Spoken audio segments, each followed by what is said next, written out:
Is it really? I did not know that. That is true. But yeah, next Friday, we're probably going to drive through Leeds, Alabama.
Alrighty, let's get started with Joel. We're going to be in the book of Joel tonight.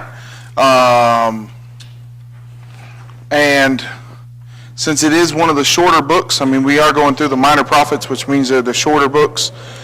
I feel obligated to say, the old preacher joke about how the minor prophets are not minor in their topic, but they're just minor because they're shorter books.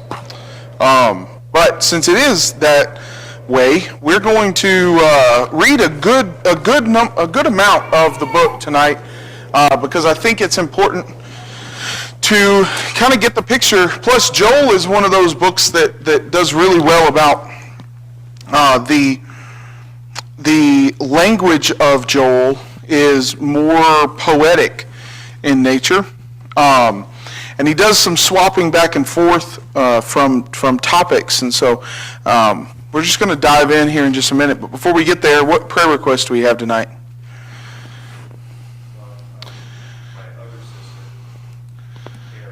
Yeah.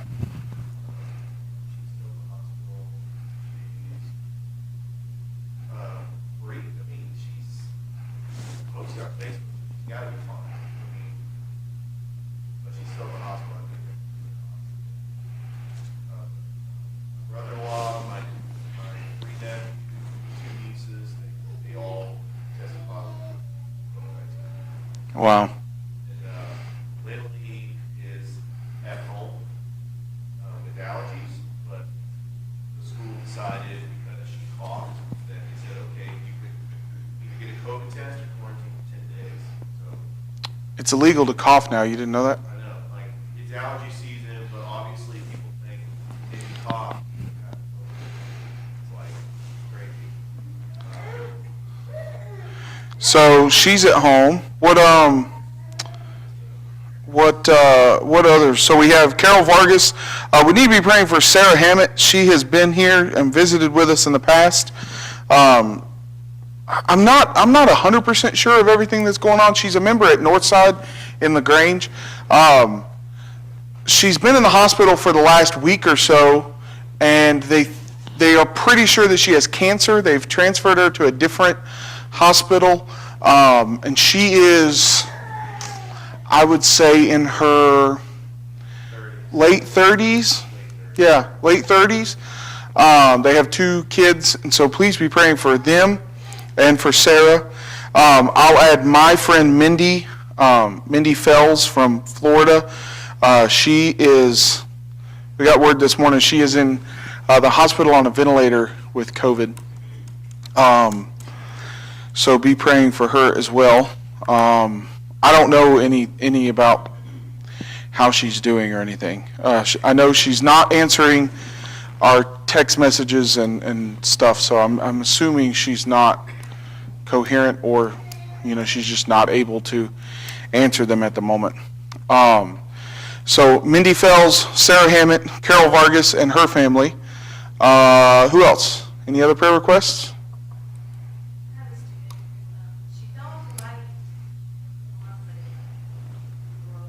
Like really broke?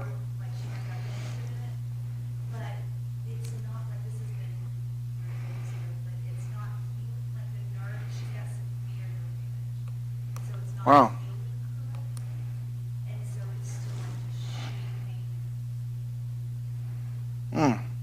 Is she at school? Yeah, sort of. Alrighty. I'm just going to put Katie's student. No, you're good. Alrighty. This is just me, but like anytime anyone talks about pins and bones and things, it just, I don't know why. I know it doesn't hurt them afterward. It does?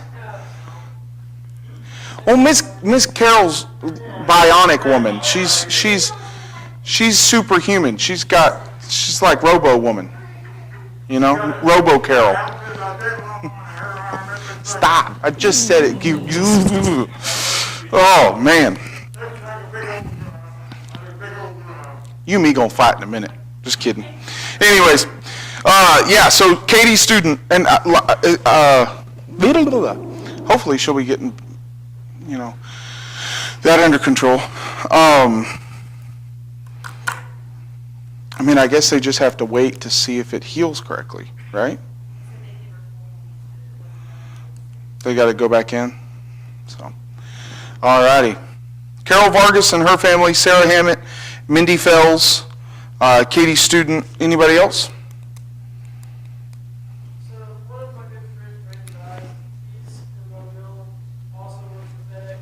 Somehow fell out of the truck like yesterday while grabbing something out of the back of it. What was his name? Brandon dies. And so he's gonna go to the doctor because he broke that hand like 2 years ago. And so he fell out, he landed on his right side, so he doesn't, and his hand's the bottom, so he doesn't know if he's brain injured or what's going on with it. That's not good. Also, just thought about the fact that Kyle is in that same line of work, which means he's going to fall out of one of them trucks one of these days. Just make sure it's stopped when it happens, okay?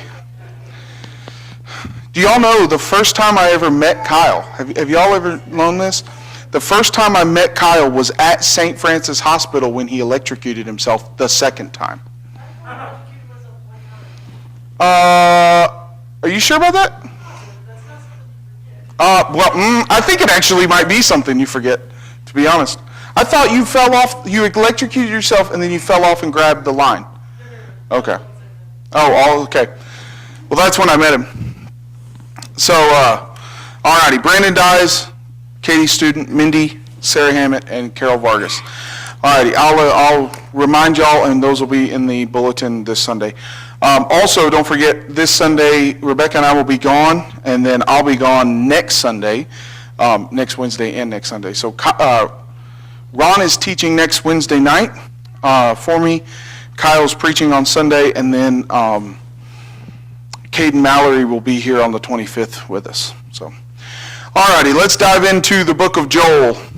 All right, somebody tell me everything you know about the book of Joel, or Joel as a person. Well, it's quoted in Peter's address to the Jews On Pentecost, yep. That's about, that's literally like, about as much as we know about Joel, other than what the book says, of course. But this book is not quoted a lot in the New Testament. As a person, we really don't know anything about him other than the few kind of insights we have about him in this book. But like I said, this book is poetry.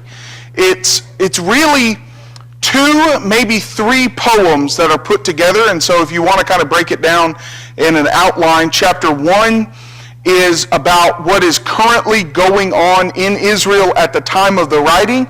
Chapters 2 and 3 are about what's going to happen in the future. Okay? So the timeline, because it is a minor prophet, it's put into the minor prophets section of the Bible in our English Bibles. But timeline-wise, the book of Joel was written somewhere around Samuel being God's prophet. Okay? And the reason we know that is because the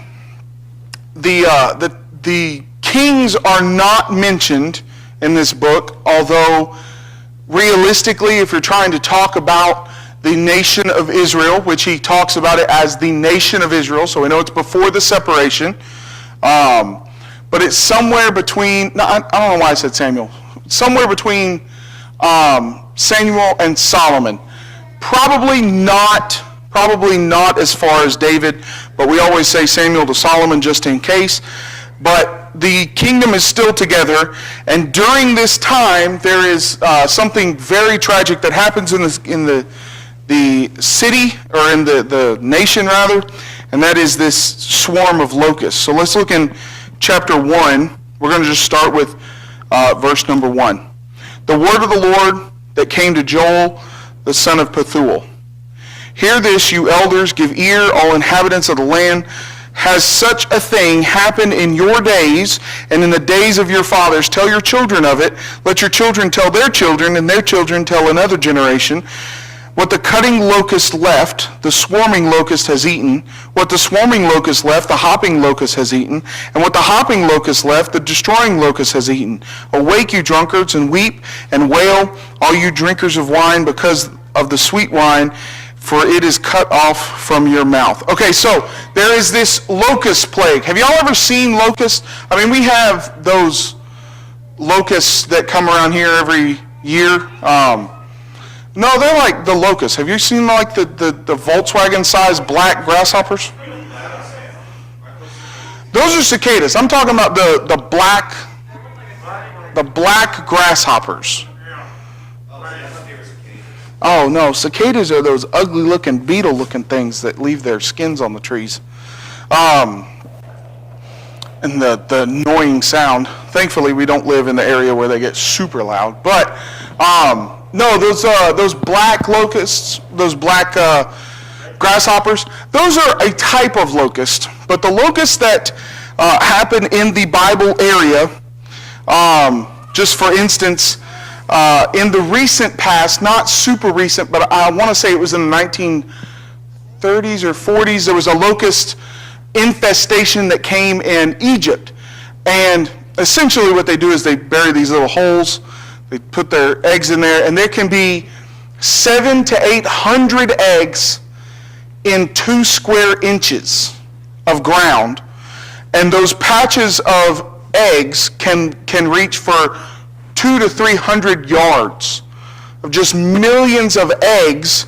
What they do is they hatch, and they're basically, I mean, they can't do much but crawl, and so they eat the grass, and then eventually they'll start jumping, and they're able to jump up the trees. They'll start eating the trees, and then eventually they start flying, and then they just wipe out literally everything. And people in that outbreak of locusts that happened in Egypt, the giant swarm of them, people said it looked like like Hiroshima and Nagasaki after the bomb. So it had to have been post-World War II, of course. But these locusts, and that's what verse number 4, when he says what the cutting locust, the swarming locust, the the hopping locust and the destroying locust. Those are the different age ranges of locusts and what they actually eat. So the nation of Israel has been destroyed by this locust plague.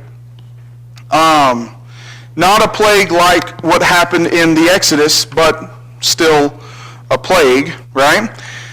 And so Joel is using that as an example, as an illustration of what has happened to the nation of Israel.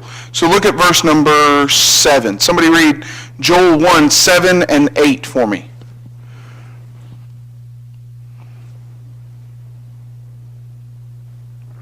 Joel 1, 7 and 8. He has laid my vine away, my fig tree, and made it clean bare. Cast it away, and the branches thereof made it white. All right, verse 8 says, lament like a virgin wearing sackcloth for the bridegroom of her youth. Okay, why does it keep saying, verse 13 says that too, put on sackcloth and lament. What is the sackcloth conversation? Why does he keep using that image? Do y'all ever get super comfortable when you have to put on what my grandma used to call your Miriam and barium suit? You know what that is? Michael, do you have a Miriam and barium suit? It's always the least most comfortable suit possible. Mine, I still have mine, the suit that I was married in, and I will never wear it again because it was the most uncomfortable thing I've ever worn, and those shoes, I believe, should be considered a sin because they were horrible. But the idea is that they would put on sackcloth as a way to not be comfortable and to show their mourning, okay? So just imagine verse 8, like a virgin wearing sackcloth for the bridegroom of her youth. This person who has been married for at least a little bit of time, but her first husband, the husband that she loved from her youth, from the time that she could really understand love and so forth, and now he's died, okay? So this image, if you look at Hosea, however you pronounce that illustration that God uses with Gomer is to show the love of God, right?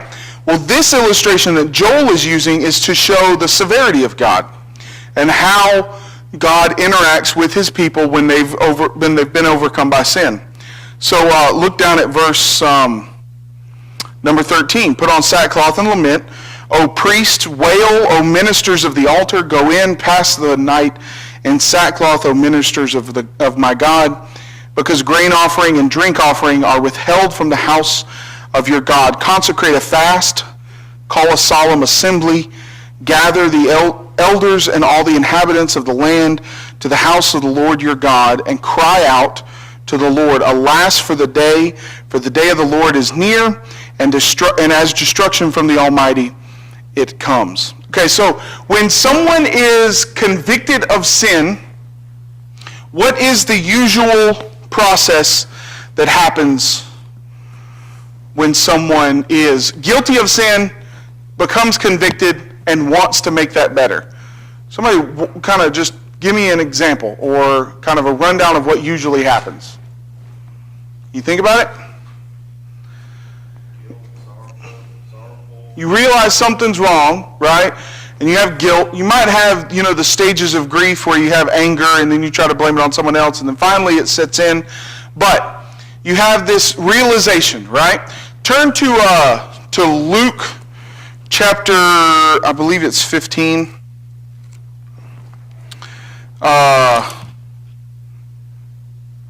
Luke 15. Luke 15 with the prodigal son. All right? So, somebody tell me the story of the prodigal son. What happened in this parable? Right, the younger son wanted his inheritance early before his father died. So his father gave his inheritance to the son. He goes off to a foreign land, blows all his money. He has no money left, and so in order to get more money, he actually works like for somebody that had pigs in the mud. Right. He's actually eating with pigs. And then he decides to come home, and the father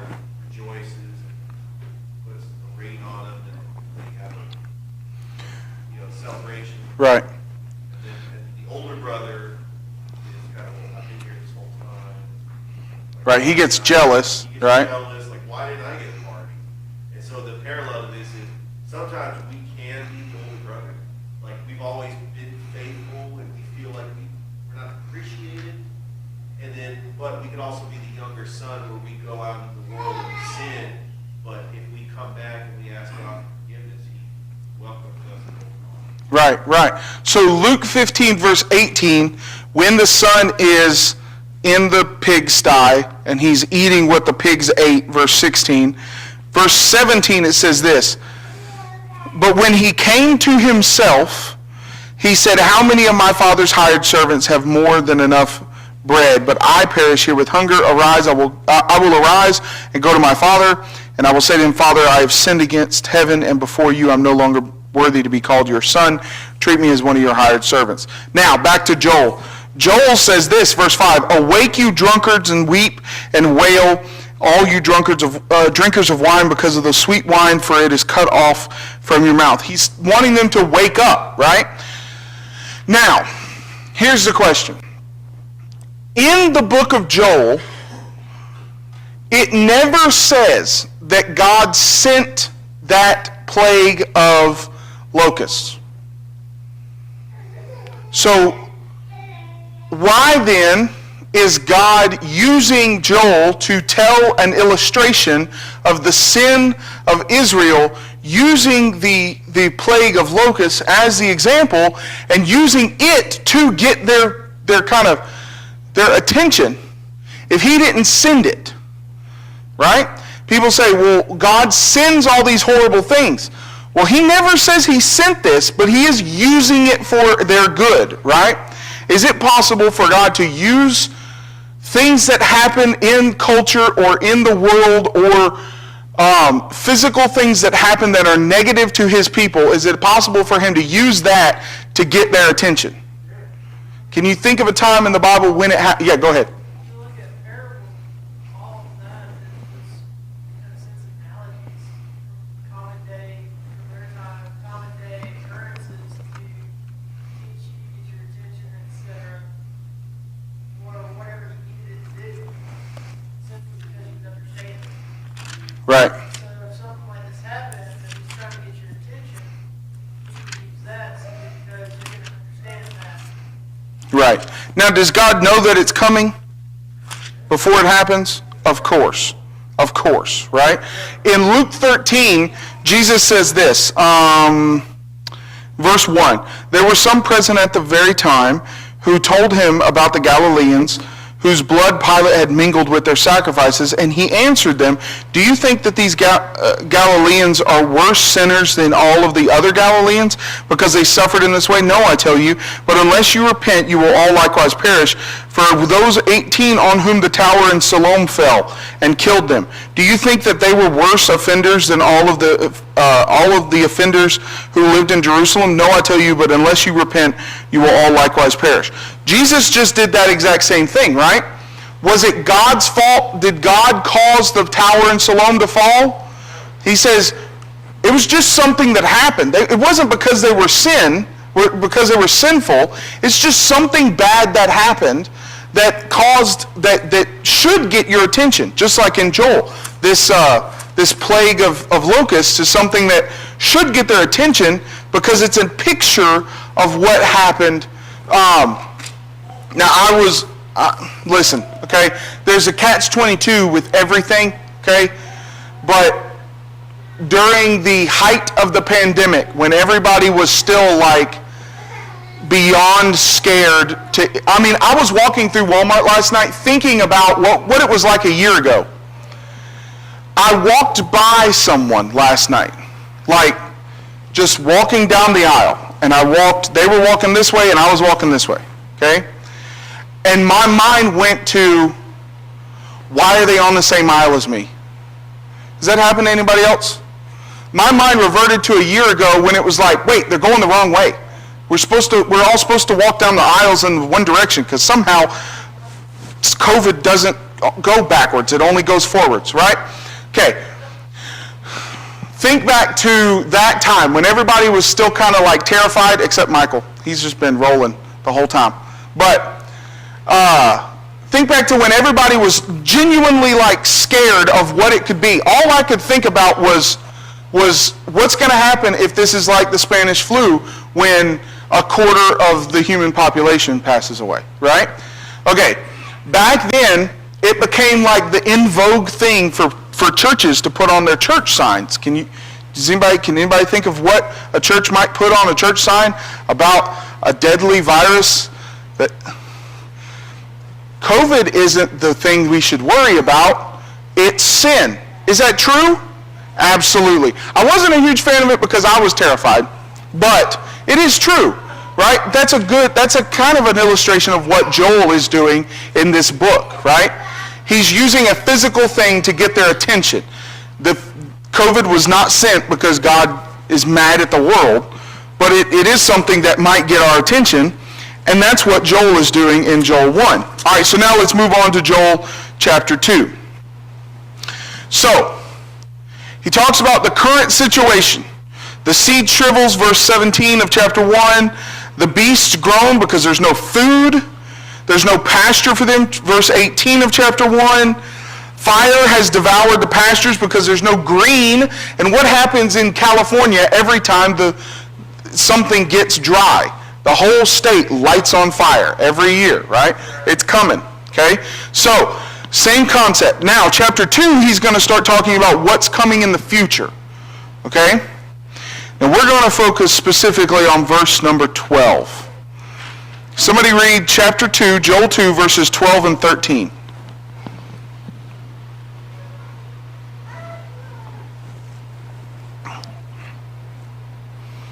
Comes right after verse 11. Now therefore, Lord, turn to me with all There you go. your heart, fasting and keeping the Lord. So rend your heart and not your garments. Return to the Lord your God, for he is gracious and merciful, slow to anger, and of great kindness, and he relents. All right, every time there is rebuke or correction from God, there's also good that comes from it, right? So chapter 2, verses 12 and 13, yet even now declares the Lord, return to me. Verse 13, rend your hearts and not your garments. What's he wanting them to do? Is he wanting them to pay attention to the physical more or the spiritual more? The spiritual, right? Don't be so upset about the locust plague. Yeah, I know it's bad, and I know it's causing a lot of hurt and a lot of pain in your country, but you need to be more focused about the spiritual problem that's at hand. And so he says, I want you to rend your hearts and not your clothing. Don't tear your clothing, but tear your hearts apart. Get to the real problem.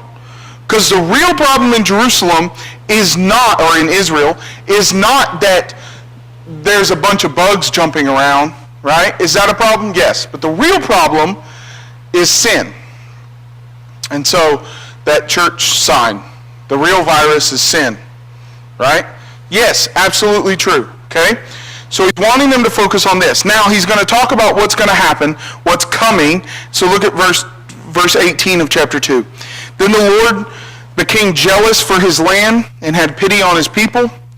The Lord answered and said to his people, behold, I am sending to you grain, wine, and oil, and you will be satisfied, and I will no more make you a reproach among the nations. I will remove the northerner far from you, and drive him into the parched and desolate land, his vanguard into the eastern sea, and his rear guard into the western sea, and the stench and foul smell of him will rise, for he has done great things. He's talking about what's going to come, because eventually, now, if this book is written somewhere between Samuel and let's say Solomon, but realistically Samuel before the kingdom is actually given a king in Saul and David and so forth,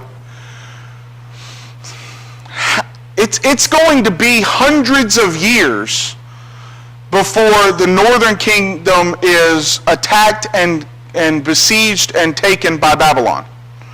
And then it's going to be even longer before the southern kingdom falls to the Assyrians, right? So he's not just talking about right now, he's talking about long in the future when the nation of Israel has been overcome by invaders. And he's saying this is going to be a problem. This is not just a problem now, it's a problem all the way through your history, right? I mentioned Sunday, I have a friend who's a preacher in Virginia who called and asked me, or texted and asked me if I knew any good resources on premillennialism, right? What is premillennialism? It's a 50-cent word. What is it? Does anybody know what it is? It's before millennialism. Thank you. Is it supposed to be that theory where they think that when Christ returns, he's going to reign on earth? Yeah, so it's the Left Behind series. The idea that the Antichrist is coming and that Jesus is going to set up a kingdom on earth for 1,000 years and there's going to be 7 years of tribulation and 7 years of not. It is a misunderstanding of the book of Revelation, essentially is what it is, okay? So he calls me and he says, my mother-in-law, or my mother-in-law, I think his mother, is just overcome by this stuff and she's terrified. She thinks the world's going to end. She thinks Joe Biden is the Antichrist. But last year, Trump was the Antichrist, and 4 years before that, Obama was the Antichrist, and 10 years before that, Clinton was the Antichrist, so no one really knows. But it's amazing that if you don't like someone, you can just call them the Antichrist, and then you don't have to pay attention to them anymore. But she's very scared about this, and so he texted me and asked if I had any resources. I told him, yeah, I gave him some resources that I know of. Why are people so terrified of the end times? I think the reason is because it is very difficult for us to realize that this world is not going to get any better. That kind of sounds defeatist, doesn't it? The idea that, well, it's never going to get any better. But in reality, mankind is going to continually get worse until the judgment. That's just, I don't see any way around that unless we teach the gospel to every person in the world and all people obey it, which, I mean, realistically is never going to happen, right? Yeah, go ahead. You say that, but in Genesis, right off the bat, the whole world was so evil that God destroyed everyone except 8 souls. You have the Roman Empire where they did far more horrific things than are taking place now. Oh, yeah, for sure. I don't know that the world is getting worse and worse. It's becoming tolerant. But we've had some hard... Yeah, I mean, it kind of goes in ebbs and flows, right? Like it gets really bad, and then it gets better, and then it gets really bad, and then it gets better, and really bad, and so forth. I mean, the Dark Ages were a pretty rough time, too. But it's never going to get to where it's just like peace on earth, rainbows and sunshines, everybody's a Christian. And so I think that's one reason why it's so difficult for people to, we want that to be to where everything is okay, that there's no problems, that there's no suffering, that there's no sin in the world. And reality strikes when, in reality, the only time that there's going to be a sinless existence is when? After the judgment, right? So, yeah, go ahead. Part of it is comfort. People know here and now what's going on, what to expect for the most part. Obviously, you never 100% expect everything's going to happen. For the most part, you kind of expect how your day's going to go. And there's an argument that you hear people say, well, what if the Bible is wrong? This isn't the end of time. This isn't what happens at the end of times. Like, so it's, I think for more people, it's not necessarily, like, I think for them it's just not knowing what's going to happen at the end. Yeah, that's true. Where you're at. Yeah. And like Mike was saying, it may get better, but it's never going to be perfect, right? Well, in Joel, what he's saying, he's looking past just the sin of right now, and he's looking all the way to the point when the kingdom falls to the Babylonians and the Assyrians, and he's saying this is not going to be forever, because you're only going to be in Babylon and Assyria for a while until you come back, right? And that's when, verse 21 of chapter 2, fear not, O land, be glad and rejoice, for the Lord has done great things. Fear not, you beasts of the field. Drop down to verse 27. You shall know that I am in the midst of Israel, and I am the Lord your God, and there is none else, and my people shall never again be put to shame. See, he's talking about the time when they come back from captivity, right? And he's saying the people are never going to be put to shame again. Because before they can be put to shame, first off, they're never going to have a kingdom again after that. They're going to be ruled by others. But before they can be put to shame, who is going to come? Christ. Right. All right, so now we get to where Joel is quoted in Acts chapter 2 by Peter. It shall come to pass afterward. All right, so let's be very careful about the language in this chapter. So he says, there is sin in the land, and he uses the illustration of the locusts. Chapter 2, he says, but it's going to be okay, and you're going to go into captivity, you're going to be overcome, but you're going to come back, and I'm going to be in the midst of you, and then it shall come to pass afterwards, or after that, that I will pour out my spirit on all flesh. Your sons and your daughters shall prophesy, your old men shall dream dreams, your young men shall see visions, even in the male and female servants in those days I will pour out my spirit, and I will show you wonders in the heavens and on earth, blood and fire and columns of smoke. The sun shall be turned to darkness and the moon to blood before the great and awesome day of the Lord comes. So he's used that term, day of the Lord, a number of times in this book. Is the day of the Lord always a bad thing? The day of the Lord literally just means the day that God does something, okay? Is it always negative? I mean, think about this. Yes, for all souls but 8, the flood was fairly negative, right? But what about those 8 people?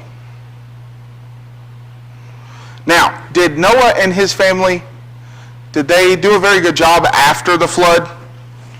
Because immediately they planted a vineyard and had a whole nother round of situation happen, right? But with every negative, there's always a positive with God. Okay, whenever there's rebuke or correction, there's always a positive. He's talking about the positive that's going to come. This fulfillment that would happen in Acts 2 when the church was established. Okay? And so he says, verse number 32, it shall come to pass that everyone who calls on the name of the Lord shall be saved. From Mount Zion and in Jerusalem it shall be those who escape, as the Lord has said, and among the survivors shall be those who the Lord calls. What's he talking about survivors there? Survivors of what? Was there a war in Acts 2 when the miracles began? Was there a war? Like a physical war around the day of Pentecost? Where people were surviving death? No. But what were they surviving on the day of Pentecost when they were baptized for their remission of their sins? They were surviving their sins, right? They were surviving the death that comes from sin. Those who call on the name of the Lord shall be saved. They're not going to ever be put to shame again. The nation of Israel isn't. But these people past that, afterward, sometime after the coming back from captivity, these people are going to be saved. All right, chapter 3. For behold, in those days, and at that time, will I restore the fortress of Judah and Jerusalem. All right, so here's where it gets confusing. Because English, the timeline seems rather strange, right? So, chapter 2, verse 18 through 27, he's talking about them coming back from captivity.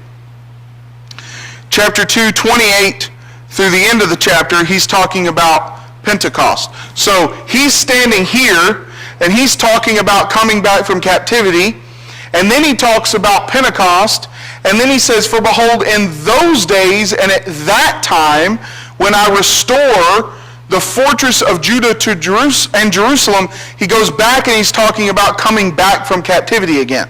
Right? So the end of chapter 2, it's kind of this foreshadowing of what's going to happen in the New Testament, but now he comes back to what's going to happen in Israel. I will gather all the nations, bring them down to the valley of Jehoshaphat.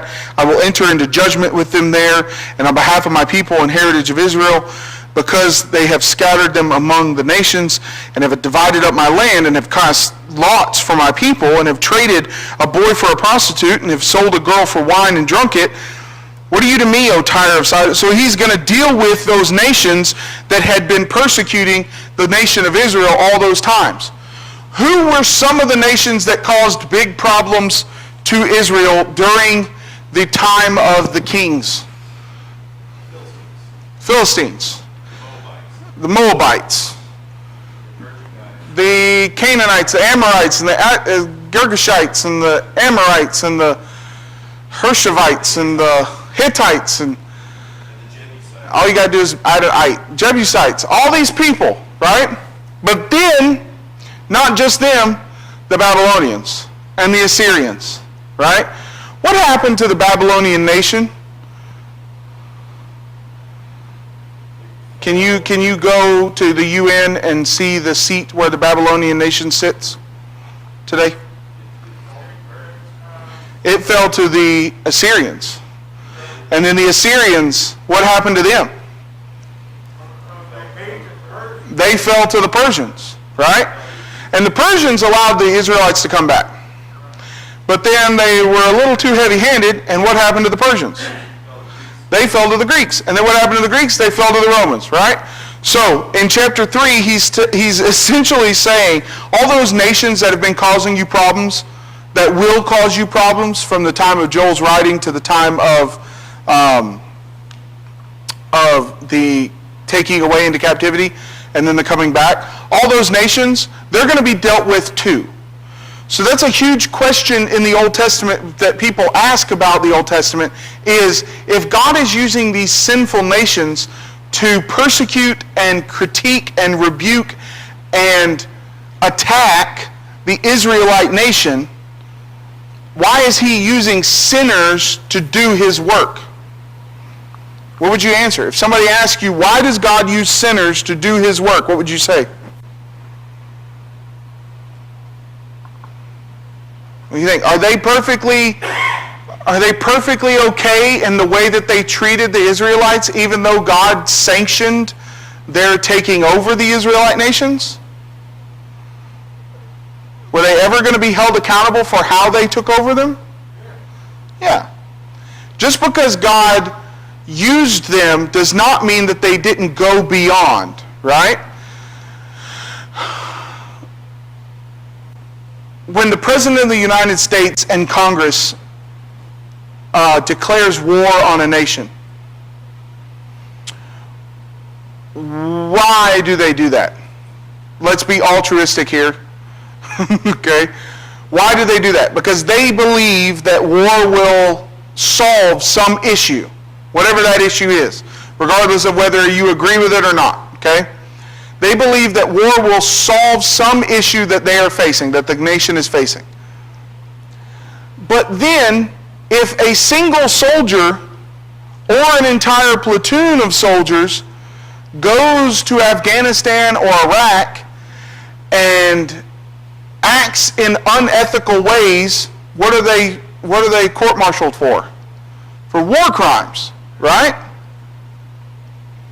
Because just because they were sent to war doesn't mean they just get to do whatever they want and they can be as immoral and horrible as they want, right?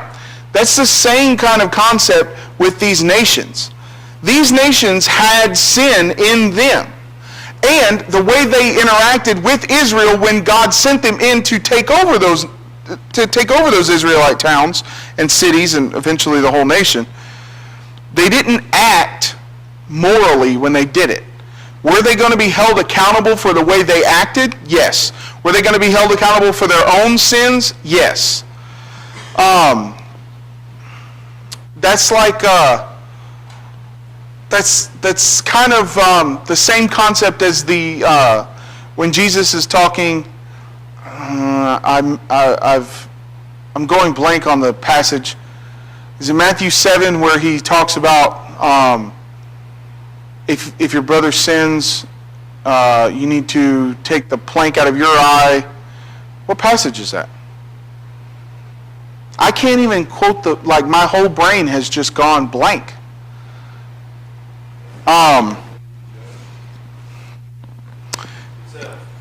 Is it Matthew 7? Matthew 7:1.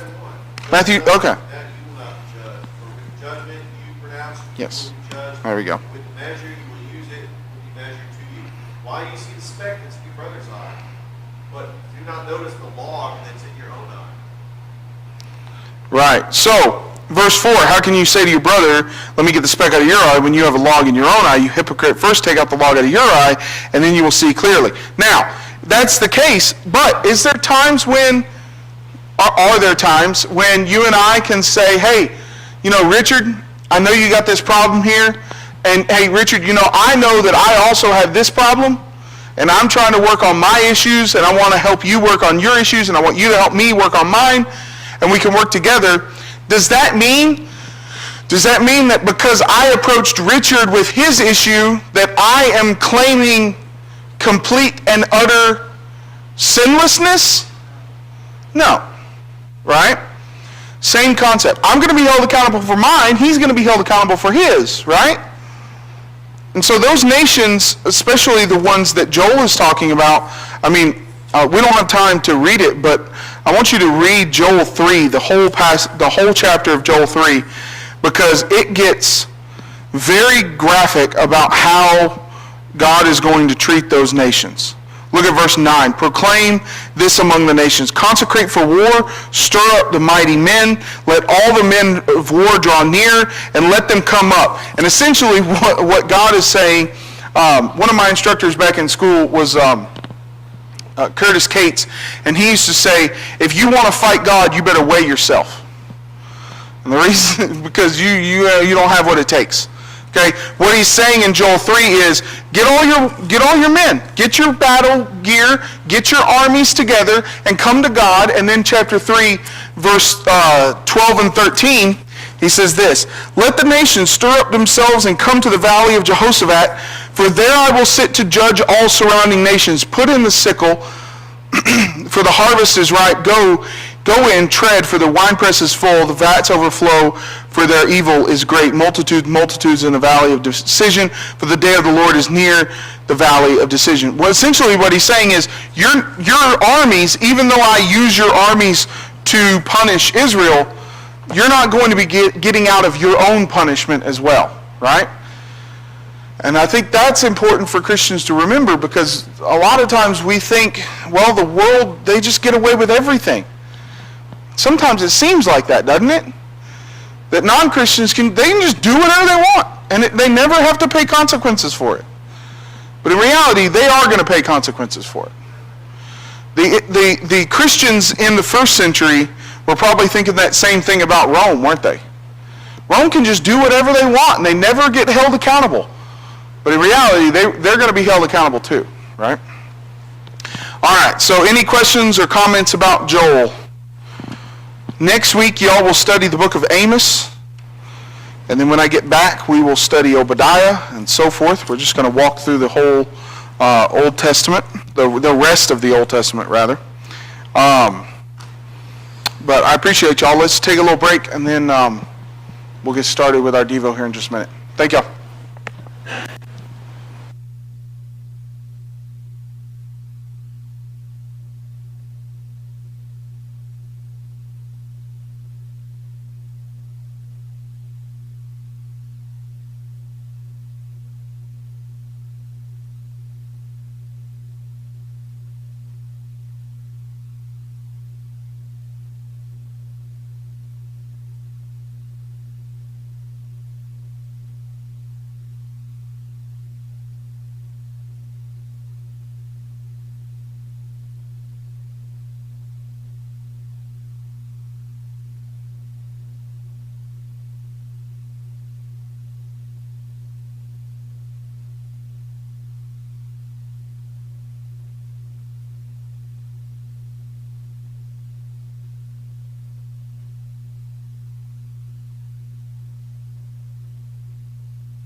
All righty.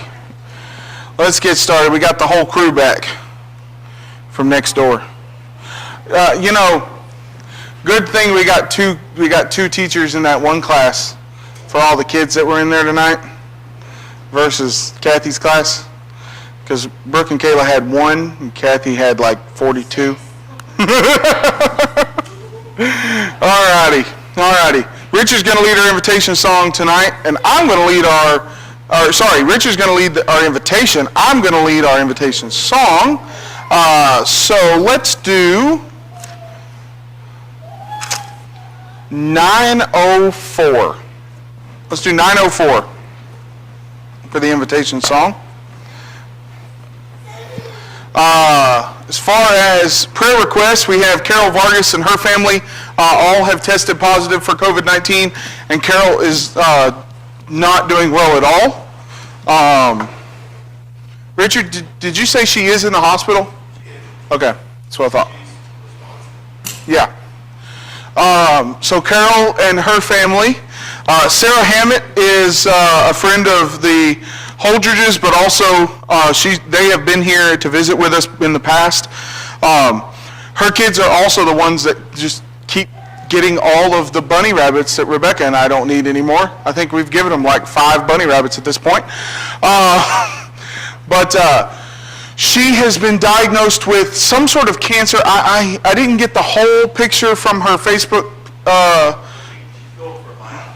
Yeah, that's right. She doesn't know 100% if it's cancer or not, but they think that she is. She's still in the hospital last I saw her, right? So please be praying for Sarah and for her family. Mindy Fells is a friend of mine. She is in the hospital on a ventilator in Florida with coronavirus. So please be praying for her. I don't know, the prognosis on that. We just got updated today that she was there, and we haven't been able to get any information about that. Katie's student at school has a broken arm that is fairly bad. She has some nerve damage and had a surgery and it's not healing, so please be praying for her. And then Brandon Dyes fell out of a FedEx truck. Broke his arm. No, he didn't break his arm, but he fell on a once broken arm. Yeah. All right, so we got a full list tonight, so please be praying for all of them. I will ask that you pray for Rebecca and I as well. Tomorrow's not going to be an easy day. That's all I'm going to say about that. But we're also leaving Friday to go out of town, so please be praying for us there as well. I will be back on the 26th. Kyle is preaching Sunday. Ron is teaching next Wednesday night, and then Caden Mallory from Tallapoosa is going to be here on the 25th. Make sure that you are here for that. Also, if I can have a family volunteer to make sure that Caden gets lunch that day, that would be great. Take him to lunch at a restaurant somewhere around here. I'm not sure if his family's coming or if it's just him, but if y'all can make sure that, because he is preaching in the afternoon as well, make sure that he's not just, he does need to get used to preaching school, and what we used to do is just sleep on the pews between the worship services. But let's make sure that he is shown hospitality while he's here. So I think that's everything. Any other prayer requests or announcements I need to mention that I forgot or that we need to add? Alrighty. Invitation song is going to be 904. Richard is going to have our invitation, and then Michael's going to do our closing prayer.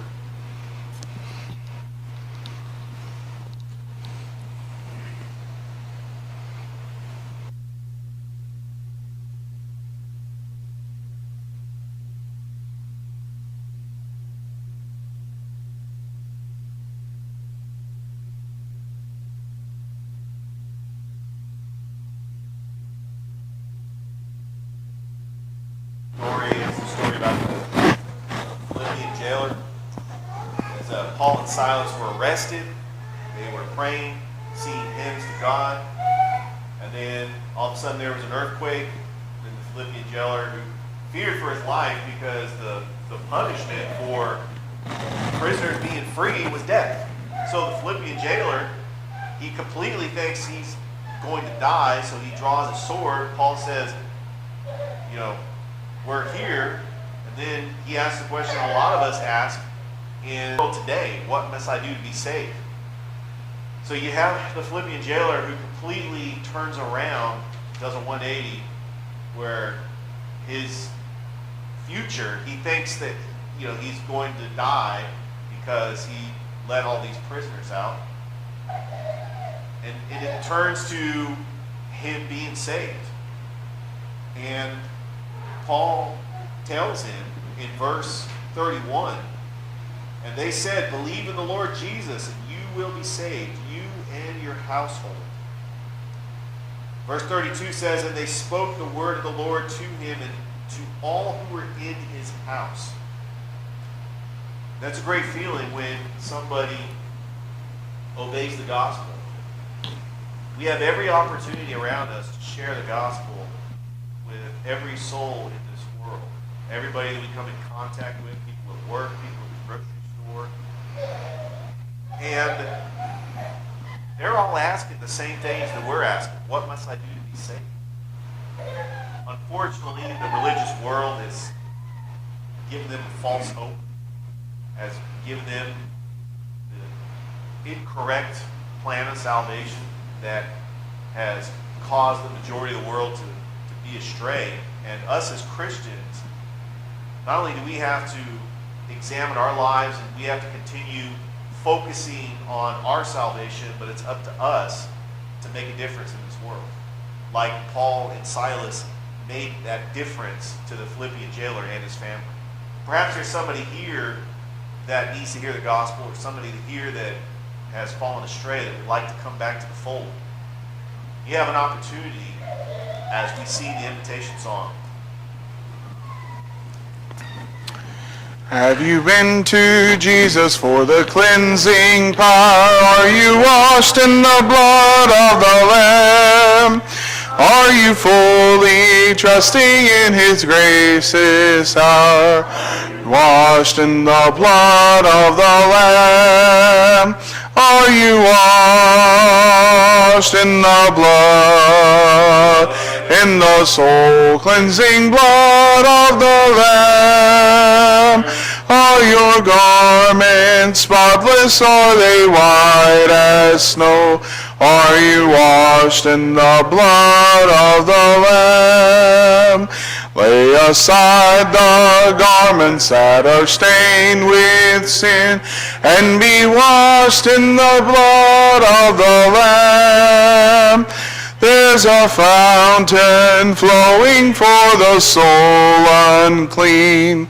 Be washed in the blood of the Lamb. Are you washed